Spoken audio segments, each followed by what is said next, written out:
Hi everyone. I'm going to read a Frog and Toad book, Frog and Toad All Year by Arnold Lobel. This has, I think it has 5 chapters in it. Let's see. It's the title page. Remember, Frog is the tall guy and Toad is shorter and brown. Frog's tall and green and Toad is short and brown.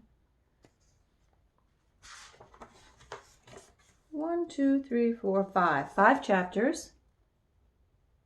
Okay. So this will be a long video. You can watch it all at once if you want to hear the whole book, or you can stop it and watch it again another time to hear the rest of the story. All right. Chapter 1. Down the hill.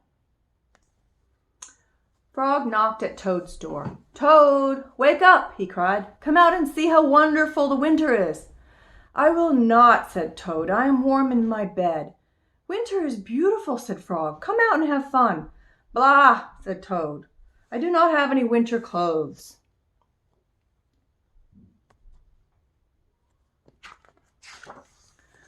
Frog came into the house. "I have brought you some things to wear," he said.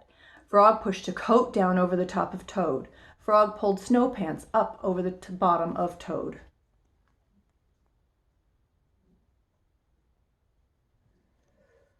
He put a hat and scarf on Toad's head. "Help!" cried Toad.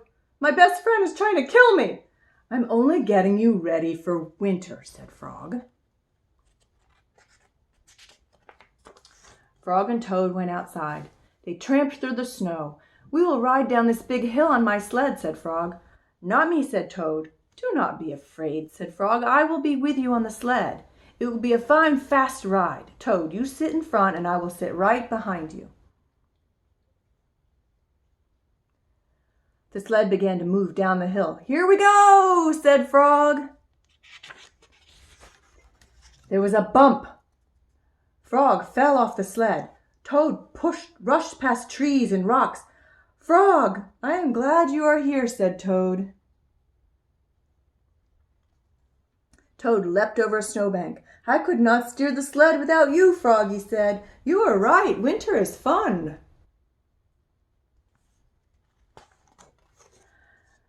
A crow flew nearby. "Hello, Crow," shouted Toad.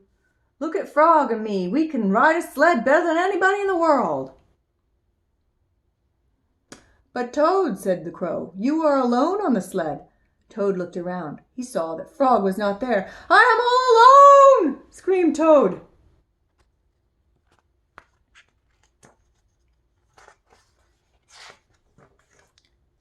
And bang! The sled hit a tree. Thud! The sled hit a rock. And plop! The sled dived into the snow. Frog came running down the hill. He pulled Toad out of the snow. "I saw everything," said Frog. "You did very well by yourself." "I did not," said Toad. "But there is one thing I can do all by myself." "What is that?" asked Frog. "I can go home," said Toad. "Winter may be beautiful, but bed is much better."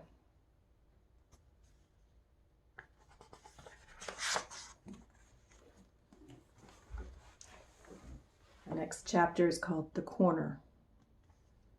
Frog and Toad were caught in the rain. They ran to Frog's house. "I am all wet," said Toad. "The day is spoiled."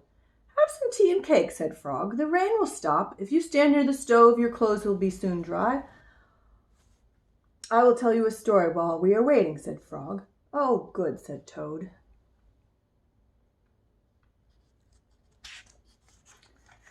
"When I was small, not much bigger than a pollywog," said Frog, "my father said to me, 'Son, this is a cold, gray day, but spring is just around the corner.'" Little Frog. I wanted spring to come. I went out to find that corner. I walked down a path in the woods until I came to a corner. I went around the corner to see if spring was on the other side.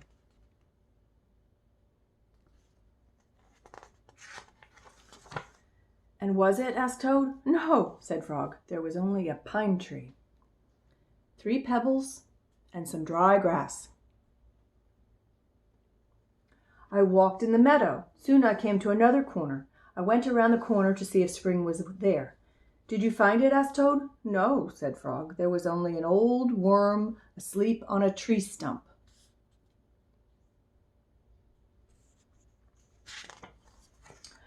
I walked along the river and till I came to another corner. I went around the corner to look for spring. Was it there? Asked Toad.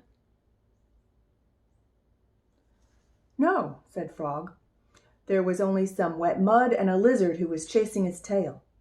You must have been tired, said Toad. I was tired, said Frog, and it started to rain.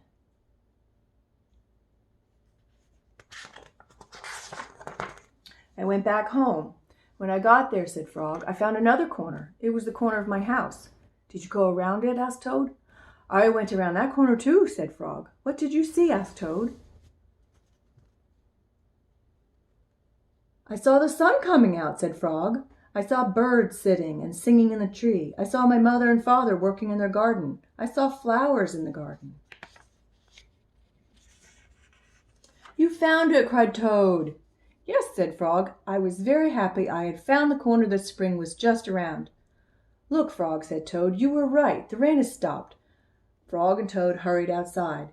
They ran around the corner of Frog's house to make sure spring had come again.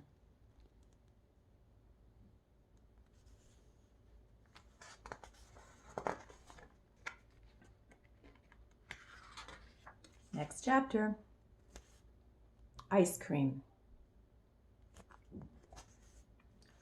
One hot summer day, Frog and Toad sat by the pond. I wish we had some sweet, cold ice cream, said Frog. What a good idea, said Toad. Wait right here, Frog. I'll soon be back. Toad went to the store. He bought 2 big ice cream cones. Toad licked one of the cones. Frog likes chocolate best, said Toad, and so do I. Toad walked along the path. A large, soft drop of chocolate ice cream slipped down his arm. This ice cream is melting in the sun, said Toad. Toad walked faster. Many drops of melting ice cream flew through the air.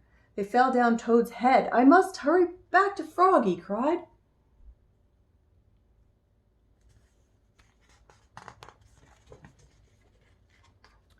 More and more of the ice cream was melting. It dripped down on Toad's jacket. It splattered on his pants and on his feet. Where is the path? Cried Toad. I cannot see.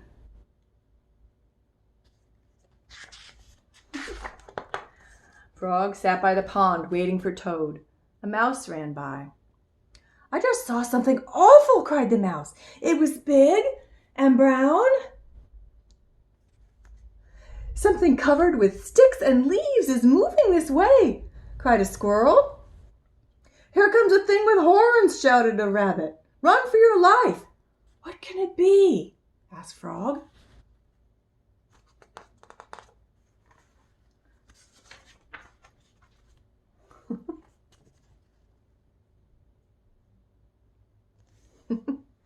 Frog hid behind a rock. He saw the thing coming. It was big and brown. It was covered with sticks and leaves. It had 2 horns.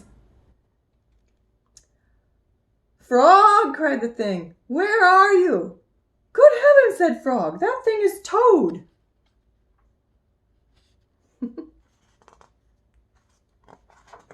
Toad fell into the pond. He sank to the bottom and came up again. Drat, said Toad. All of our sweet, cold ice cream has washed away.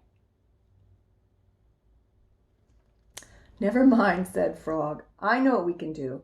Frog and Toad quickly ran back to the store. Then they sat in the shade of a large tree and ate their chocolate ice cream cones together.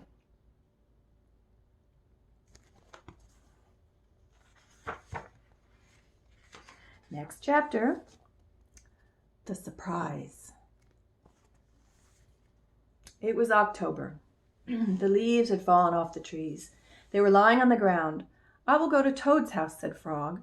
I will rake all of the leaves that have fallen on his lawn. Toad will be surprised. Frog took a rake out of the garden shed.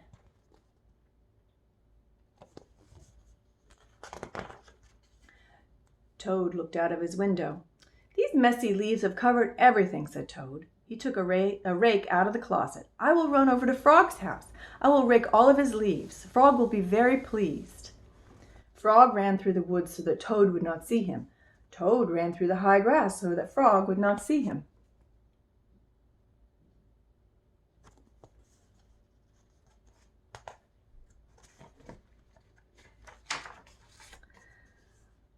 Frog came to Toad's house.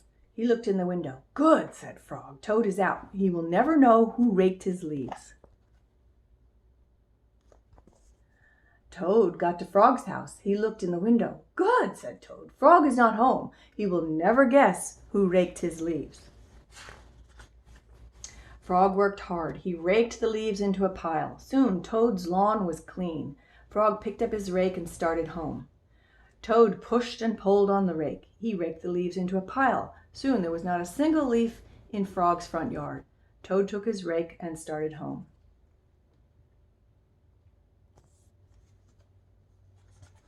A wind came. It blew across the land. The pile of leaves that Frog had raked for Toad blew everywhere. The pile of leaves that Toad had raked for Frog blew everywhere. When Frog got home, he said, "Tomorrow I will clean up the leaves that are all over my own lawn." How surprised Toad must be.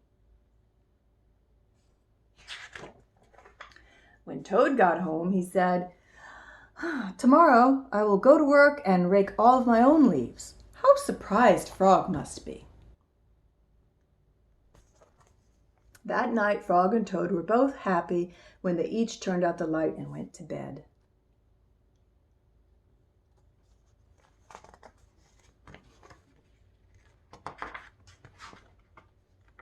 Last chapter, Christmas Eve. On Christmas Eve, Toad cooked a big dinner. He decorated his tree. "Frog is late," said Toad. Toad looked at his clock. He remembered that it was broken. The hands of the clock did not move. Toad opened the front door. He looked out into the night. Frog was not there. "I am worried," said Toad. "What if something terrible has happened?" said Toad. "What if Frog has fallen into a deep hole and cannot get out? I will never see him again." Toad opened the door once more. Frog was not on the path. "What if Frog is lost in the woods?" said Toad. "What if he is cold and wet and hungry?"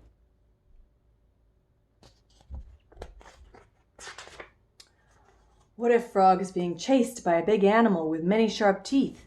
What if he is being eaten up?" cried Toad. "My friend and I will never have another Christmas together." Toad found some rope in the cellar. "I will pull Frog out of the hole with this," said Toad. Toad found a lantern in the attic. "Frog will see this light. I will show him the way out of the woods," said Toad. Toad found a frying pan in the kitchen. "I will hit that big animal with this," said Toad. "All of his teeth will fall out." "Frog, do not worry," cried Toad. "I am coming to help you." Toad ran out of his house.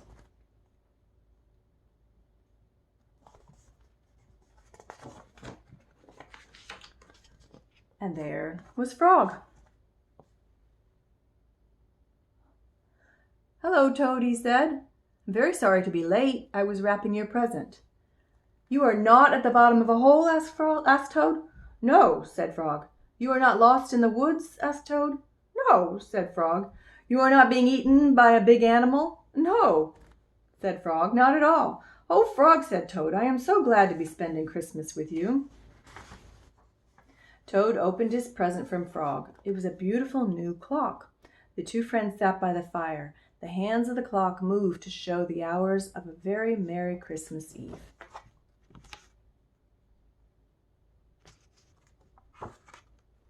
The end.